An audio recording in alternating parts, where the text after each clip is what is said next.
Welcome back to Lanisa Tarot. Welcome back to my channel. This is again Lynn, your tarot reader. And ang topic ng video natin, anong importanteng mensahe sa'yo sa araw na to? Meron tayong tatlong grupo. Group number 1, group number 2, and group number 3. So, ang topic natin, importanteng mensahe, message para sa'yo. Mensaheng dapat marinig mo sa araw na ito. Timeless na reading natin, so kahit anong time mo mapanood, okay lang yan. You have to use your intuition sa reading natin. Yan. And thank you everyone for watching the video. Maraming salamat po sa panonood ng mga videos dito sa channel ng pinakamakulit na na tarot reader sa balat ng lupa. Grabe, no? Salamat po. Seryoso ako sa reading na to. Yes. Siyempre. Seryoso ako. Bigyan kita ng mensahe para sa'yo. Ayan.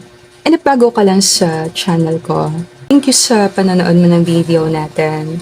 And if gusto mong makatulong sa pag-grow ng channel ko, definitely, welcome ka dito. Yes. And if gusto mo akong follow sa other social media accounts ko, yes, pwede din. And thank you sa nag-follow ng Facebook page ko. Maraming salamat sa support niyo sa akin. And gusto mo ng personal card reading, syempre, message mo lang ako.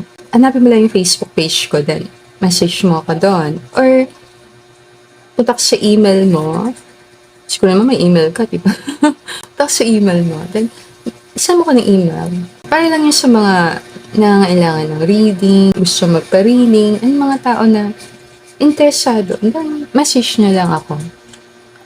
Yes, sign kong cards para sa'yo. Yan. And thank you lali sa Superstars, sa lahat ng support nyo sa channel ko. Hopefully maka-upload akong video within the week para sa inyo. And sa mga gusto mag-members, hanapin mo lang yung members only videos, and then punta ka doon pag hindi ka pa member, diba? Click mo nun, hindi mo makikita ang video pero may option doon mag-member. Ay, may nagtatanong sa akin ito I think all good na tayo. Start ako sa'yo, group number 1. Thank you everyone for watching the video. Maraming salamat po sa time nyo. And I hope all of you have a blessed day. I'll see you on your reading. Namaste.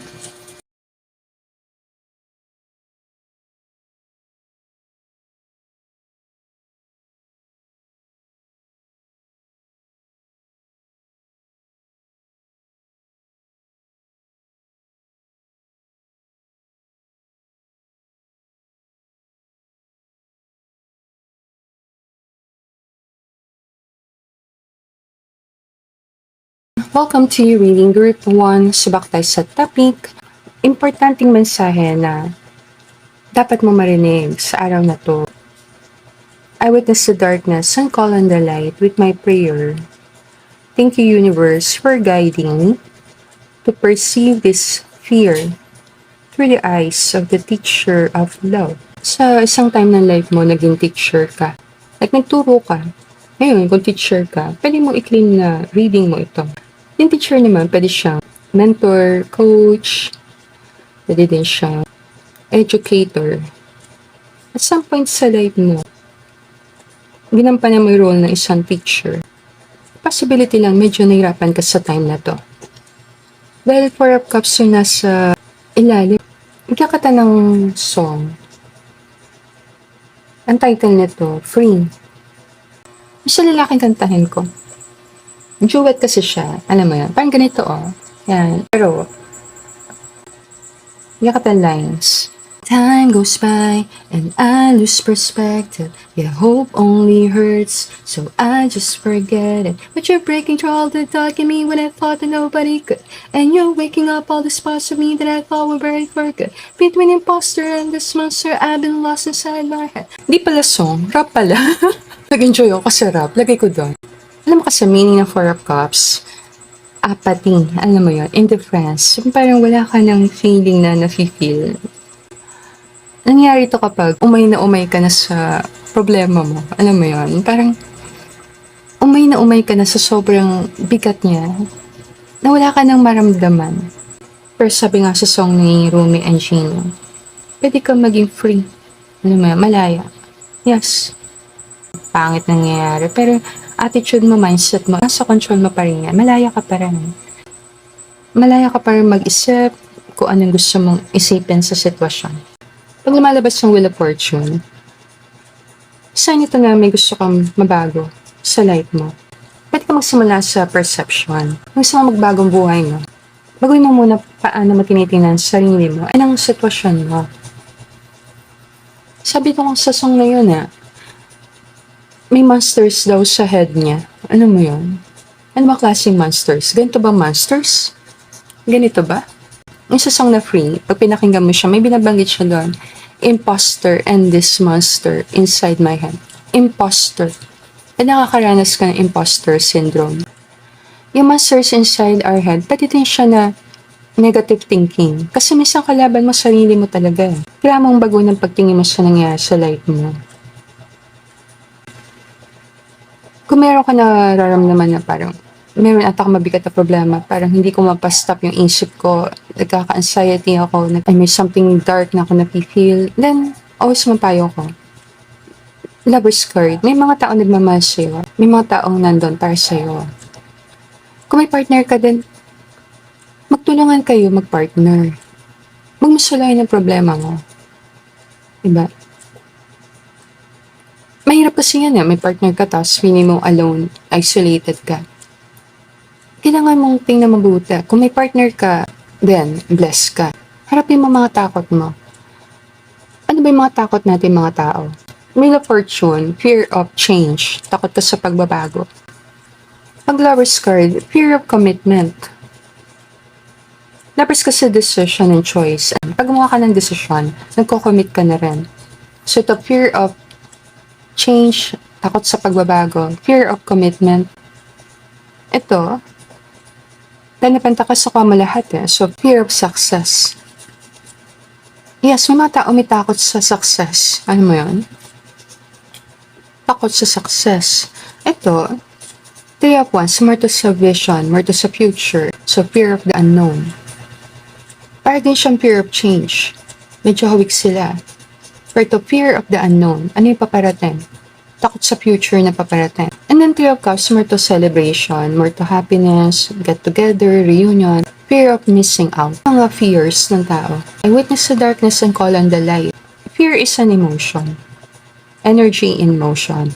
Ibig sabihin nun, pag mayroon kang takot, may sinasabi siya sa'yo.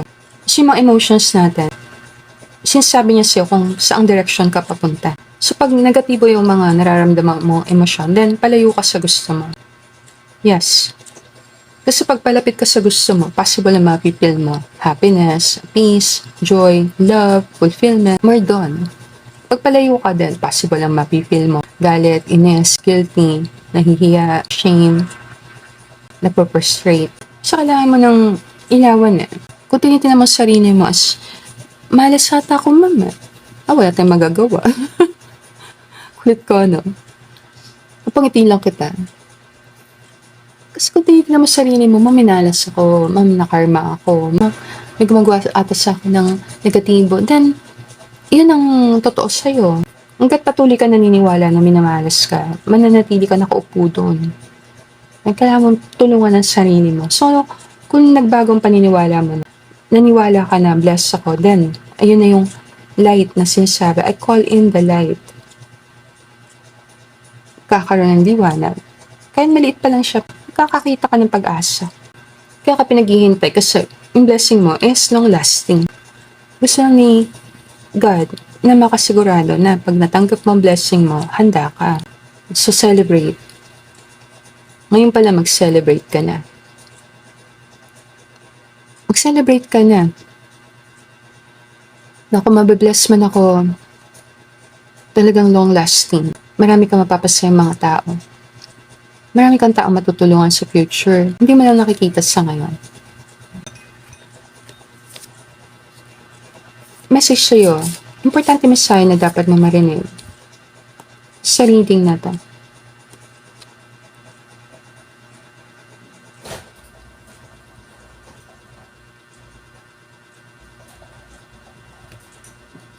Heartbreak card ng tarot to eh. Kung heartbroken ka, dumadaan ka sa heartbreak, lalo mong mahalin sarili mo. Card to na rejection. Pakiramdam mo, palagi nare-reject ka.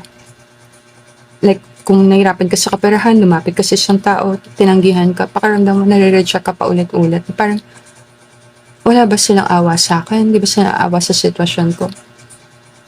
Ganun ang pakiramdam niya. Ngayon, ang payo ko sa'yo, mahalin mo sarili mo.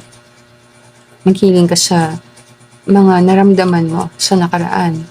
Kung na-trauma ka sa rejection, o naramdaman mo parang walang nagkikare sa'yo, ibigay mo yun sa sarili mo. Sa message ni God sa'yo. Love is patient. Yes. Sa picture of love. Sabi nga nila, yung mga tao na nasaktan ng matindi, sila talaga na best teacher. Sila may mga big heart. Sila yung kaya magmahal ng totoo. Kasi nasaktan sila na grabe na ayaw nila yung ibang tao makaranas noon. Meron kang big heart. Ano mang pinagdadaanan mo sa time na to, alam mo, maghihiling ka. Love is patient. So may minamahal kang tao, hinihintay mo mali ka din niya. Naubos na bang pasensya mo sa kanya? Love is patient.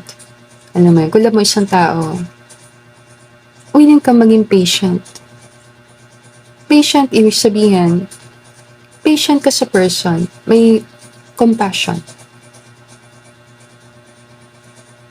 Love is patient. Love is kind. Mga lessons mo sa time na to, patience, binibigyan ka ni God ng mga challenges na to. And dahil dito, nagiging kang patient person. Love na heartbroken ka. Nantili ka pa rin na loving person. Kailangan mo lang ng konting patience sa sarili mo. Payo ko, tulungan mo sa sarili mo, mag-healing.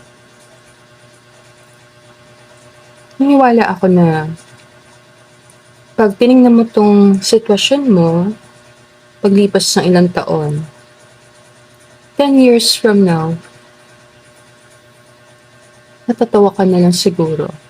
Ma-amaze ka na grabe pinagdaanan ko. Grabe. But I made it. Yan.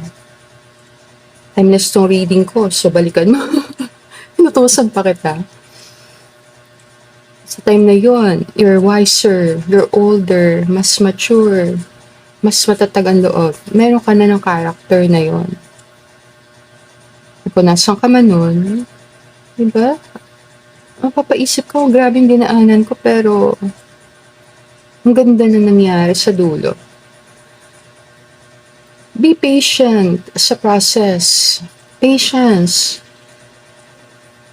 Alam mo ba yung patience natin is a reflection kung gaano tayo nagtatrust kay God. Para din yan, pag teacher ka, may mga estudyante kang tinuturuan, naubos talaga ang patience mo. Pero, worth it siya sa dulo pag nakita mo napagtapos yung mga estudyante. Maalala mo yung mga moments na yun na halos maubos ang patience mo, pero nanatili kang kalmado. So, doon ka tumingin. Always doon ka tumingin. Kung ano man itong mga pinagdadaanan mo, is temporary. Yes. Gaano ka temporary?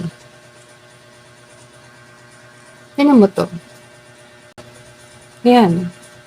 Nalulungkot. Pag tingnan mo dito sa kabilang side, dito naman may babaeng nag-iisa. Swimming. Nagsiswimming. Temporary lang kasi. Mag-isa ka. Feeling mo wala ka na matatagpuan. Pero, pwede magbago yan. Pwede. Isang iglap, ganito na yan. Celebrate kayo ng partner mo. We made it. Cheers! So, taong iniisip ka rin.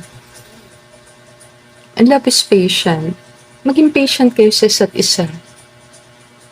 And harapin niyo yung mga sarili-sarili niyong subok sa time na to. Kung totoong love yun, mag-stand yan sa test of time.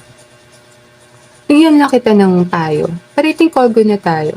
Wala siguro ako at sa reading na to, group number 1. Thank you sa panonood ng video natin. If nag-resonate sa'yo reading natin, let me know na lang sa comment. And if gusto mo ng personal card reading, message mo lang ako sa email na lisataro@gmail.com or pwede din sa Facebook page ko na Lisa Taro. And thank you everyone for watching this video. I'll see you again on our future readings. Namaste!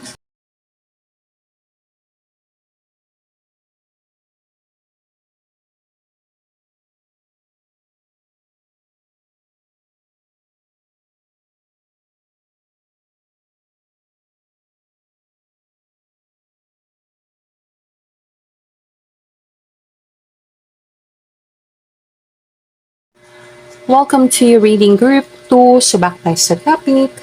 Anong importanteng mensahe ang dapat mo marinig ngayon? So napili mo, the universe works fast when I'm having fun. Kung gusto mo ng magandang life, dream life, perfect life, i-visualize mo ano yon. Clarity, ano ba yon para sa akin? And kung makita mo yun sa mga kaibigan mo, kung makita mo sa mga ibang tao, then, maging masaya ka para sa kanila. Nakita mo parang na-flashlightan mo, then posible yan para sa'yo. Yes. Pag nakita mo isang bagay, maganda nangyari sa isang tao, then maging happy ka pa sa tao na yon. Claim mo, nakita ko yon, pwede yun para sa akin. So let's say mayroon kang kaibigan na kinasal, pero gusto mo din ikasal. Maging happy ka pa sa kaibigan mo, then sign yun, pwede ka rin ikasal. Nakita mo Ngayon, kung puro hindi magaganda nakikita mo, kailangan mo talagang tanongin ang sarili mo. Pag puro hindi magaganda yung nakikita mo, ang tanong bakit kaya, diba? Ang damang pwedeng pansinin, ba't yun ang iniilawan mo? Malala na sinasabi ko. Ano mo yan? Baka kasi napipressure ka sa time na to and kino-compare mo yung sarili mo sa ibang tao. Kikita mo sila, maayos ng buhay nila, ba't nandito pa rin ako? Ang sipag ko naman. Or kung may nakikita ka sa online, may mga nakikita kang hindi maganda, tinatakot mo sa sarili mo. Medyo focus ka sa work. Sa time na to, madami kong ginagawa. Busy-busy ka sa pagpapayaman. And gusto mo magkaroon ng family someday, magkaroon ng pamilya. Or kung may pamilya ka na ngayon, gusto mo yung perfect life para sa family nyo. Payo ng cards sa'yo, yes, patuloy ka mangarap. Maganda lang kung nag-work ka, mag-enjoy ka sa ginagawa mo. Yes, mahirap talaga kung hindi mo love yung work mo. Yes, mahirap siya kung hindi mo love yung trabaho. Mahirap siya. And ikaw makakaalam kung stay ka ba sa work na hindi mo feel ang ginagawa mo or umalis na. Bukas naman pinto diba? Kung nahirapan ka, may tinatawag sa company open door policy, diba? Pwede mo na makausapin mga boss kung may mga bagay ka hindi nagugustuhan na nangyari sa trabaho.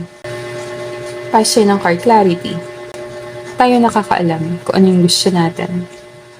Napakita lang dito na mas makakatulong sa'yo mag-enjoy sa work kung nag-work ka, or kung ayaw mo yung work mo din, lumipat ka na or hanap ka na ng ibang gagawin. Kung hindi mo mapapalitan ng trabaho mo ngayon, then manap ka ng bagay na masaya sa ginagawa mo and doon ka tumingin. Kung hindi ka makakaalis sa trabaho meron ka. Kasi possible meron naman something sa ginagawa mo na maganda. Kung doon ka na lang na-inspire, doon ka tumingin. Kung may pagkakataon ka din naman na gawin yung bagay na gusto mo, masaya kang ginagawa, then piliin mo yon. Piliin mo siya kasi bawat araw, yun na yung buhay mo Nangyayari na yung life mo sa time na to. Itong moments na to, ito na yung magiging memories. Ito na. Kung may anak ka, ito na memories niyo ng anak mo. Yes, kinikreate mo na yung mga memories ngayon pa lang. Hindi bukas, hindi next year, ngayon. So, ito na yung life mo ngayon. ba? Mahirap siya. Ito na yung life story. Ngayon, kung di mo gusto yung life story mo, then kailangan mo maggawa ng paraan. Possible na marami nagpunta dito sa group number 2. Gusto mo umalis sa 9 to 5. And pwede hindi mag-resonate lahat dito. Alam mo yun? Pagod na pagod ka na sa ginagawa mo. Parang gusto mo mag-try ng iba. Or kung nag-work ka man sa 9 to 5, hindi mo gusto yung trabaho mo, parang gusto mo lumipat ng field. Parang lumipat lang ng work. Kasi hindi ka na nag-enjoy kung saan ka nag-work or anong ginagawa mo sa trabaho. Ngayon, kung nag-resonate ka sa reading, ang message sa'yo ng card, the universe works fast when I'm having fun. So, recommendation sa'yo, hanapin mo yung work na sa tingin mo, mag-enjoy kang gawin. Ngayon, kung 9 to 5 pa rin yan, wala masama. Pwede naman It's a choice pa rin. It's an option. Ngayon, kung feel mo hindi na yun talaga, hindi mo magpapasaya sa'yo, then clarity, ano bang gusto mong gawin? Kung ubusin mo yung oras mo sa mundo na to, sa mauubusin. Kasi nag-uubos tayo ng oras ano mo yun? Malalim yung sinasabi ko. Tatakbo ang oras kahit anong mangyari. Mag-stay ka sa work, tatakbo oras. Sumipat ka, tatakbo oras. So, tumatakbo oras natin. Yes. So, kailangan pag-isipan kasi oras mo yan Kaya natin mahalaga. Oras natin mahalaga. Hindi na yan na ibabalik.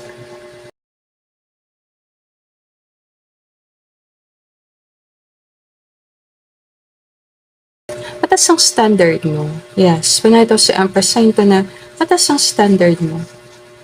Maabot mo yung mga matataas mong pangarap. Maging very proud ka sa sarili mo. Nag-high lang sa'yo ang future self mo. Alam niya lahat ng mga pinagdaanan mo. Alam niya natulog ka sa office. Natutulog ka minsan. Alam niya. Hindi mo itatanggal. Minsan natulog ka.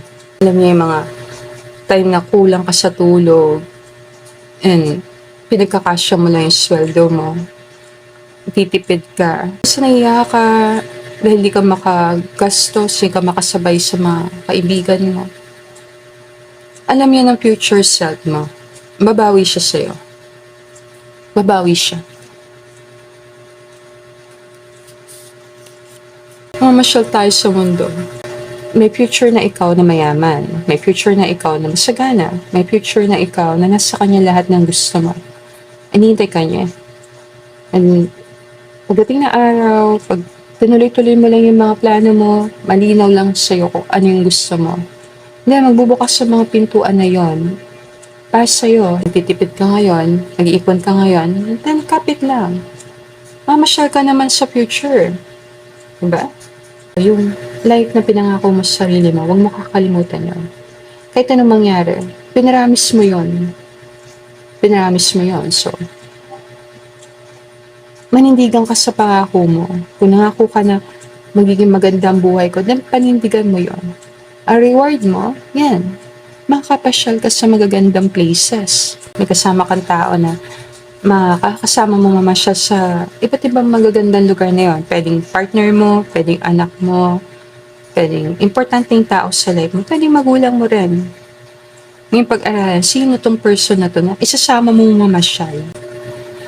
Pero wala siguro ako add sa reading, group number 2. Binigyan kita ng message para sa'yo. Let me know na lang sa comment kung saan part nag-resonate sa reading natin. And if gusto mo ng personal card reading, message mo lang ako sa email lalisataro@gmail.com or pwede din sa Facebook page ko, Lalisa Tarot. And thank you everyone for watching the video. I'll see you again group 2 on our future readings. Namaste!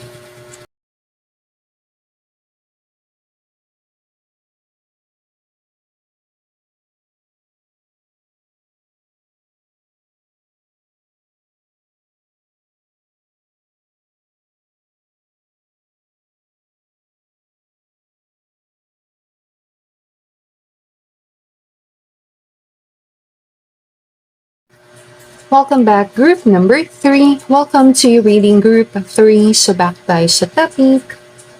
Importanteng mensahe para sa iyo. I am the loving energy of the universe. pwede mo rin panoorin group number 2. Nakita ko kasi doon si Empress. Nandito din si Empress sa reading mo. Si Nine of Pentacles, magiging Empress siya. So, nag-umpisa ka dito, magiging kang Empress sa dulo. Kung may mga tao kang hindi napapatawad, makakatulong sa'yo magpatawad. I am the loving energy. Yes. Medyo mahirap magpatawad Yes, hindi madali. Hindi siya something na pinipilit, ipipilit mo sa tao. It's a decision. More pabor ako sa pagpapatawad. Mas pabor ako kasi concern ko kasi lagi energy. Share ko lang sa'yo mindset ko. Meaning, parang ayoko mag-aksaya ng energy sa mga tao na hindi deserve ng energy. Tingin ko lang magkakaroon ka ng transformation. Pwede kang magbagong buhay, pwede kang magsimula ulit, pwede kang makapagrelasyon ulit kung wala ka ng karelasyon, pwede kang magtayo ulit ng negosyo kung hindi naging matagumpay negosyo, pwede kang magkaroon ulit ng bagong trabaho kung nawalan ka ng trabaho, pwede ka ulit makapag-abroad, kung balak mo mag-abroad, may pagkakataon pa. Bigyan lang kita messages. Lahat ko mapinapayo na sa general reading, you have to use your intuition. Siyempre, sa nasa reading mo. So, you have to take what resonate, di ba? Nakikita ko lang na mataas ang pangarap mo. Alam mo na, bago mo maabot yon, kailangan mong baguhin ang sarili mo. So, may blessing ka na paparating marami. Mga bagay na matagal mo nang iniisip-isip na akala mo hindi mo na matatanggap, darating. Silently darating. Tahimik lang. Wala kang kaalam-alam. Like, kung matagal ka na nag-a-apply ng let's say lang, ng loan, akala mo hindi na na-approve, biglang na-approve, or kung nag-a-apply ka pa abroad, akala mo hindi ka na makakaalis, nakaalis ka, and kung ina-applyan kang trabaho na matagal mo na ina-applyan, ang tagal magre-reply sa'yo. Kung ilang beses ka na nagpapasa ng resume, walang sumasagot, and biglang may darating. Ang payo siya ng card, huwag mong tingnan yung justice, like huwag mong tingnan yung mga pangit na nangyari, so tingnan mo yung susunod sa kanya. Extend mo yung tingin mo.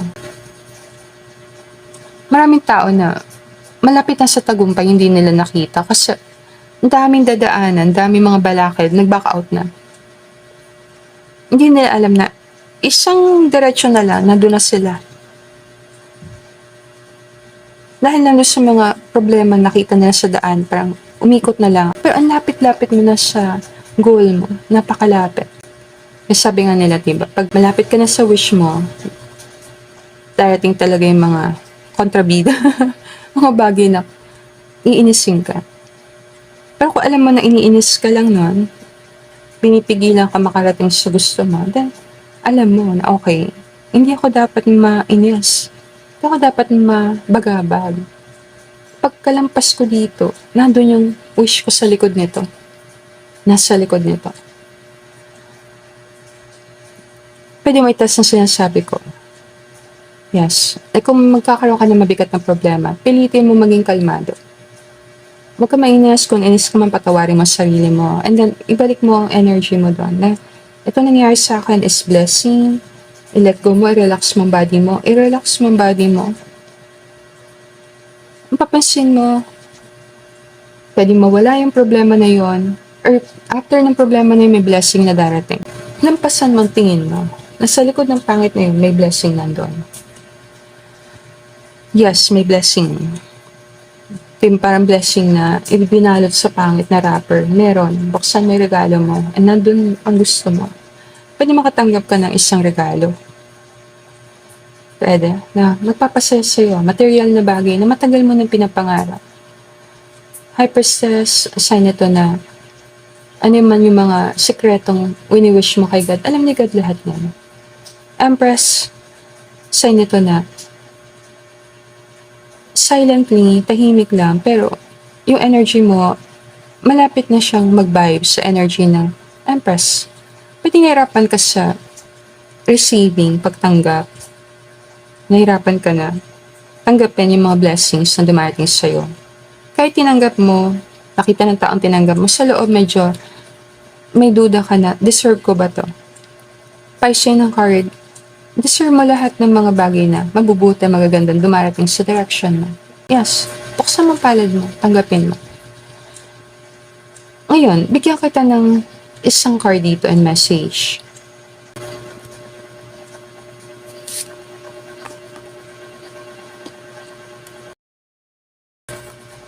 You are my inspiration.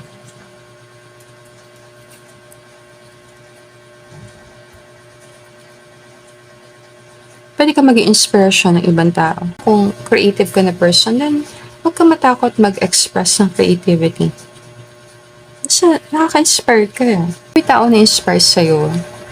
And wish na talaga lagi kang makita or makasama. Ay nililingon-lingon ka niya habang dumaraan ka. Iniisip niya siguro, sana wala siyang partner. Wala kang balak mag-asawa, gusto mo lang makatulong sa ibang tao, then galingan mo. Kasi nakaka-inspire ka. Hindi mo alam kung gaano kalaki ang naitutulong mo. And kung magko-continue ka, magpapatuloy ka sa pag-improve ng sarili mo, mag-focus ka sa growth mo as a person, yung sa'yo bilang tao, mas marami ka pang magagawa. Masasay ng card, galingan mo. Abutin mo ang pangarap mo. Para mas marami ka pang matulungan. Mas marami ka pang ma-inspire. Kaya mo pa. Mag-level up ka pa. Handa ka na sa level up. Hindi mo na kailangan maghintay ng matagal na panahon. This is your time. Kailangan mo nang gumawa ng action ngayon. It's time. Pero wala siguro akong add sa video, group number 3. Ko pa nakakaalam ko ano yung dapat mo simulan, pero payo sa'yo na card, simulan mo na ngayon. You have to use your intuition sa na-channel natin message. And kung gusto mo ng personal card reading, message mo lang ako sa email, lalisataro@gmail.com, or pwede din sa Facebook page ko, Lalisa Taro. Thank you, Group 3, for being here. I'll see you again on our future readings. Namaste.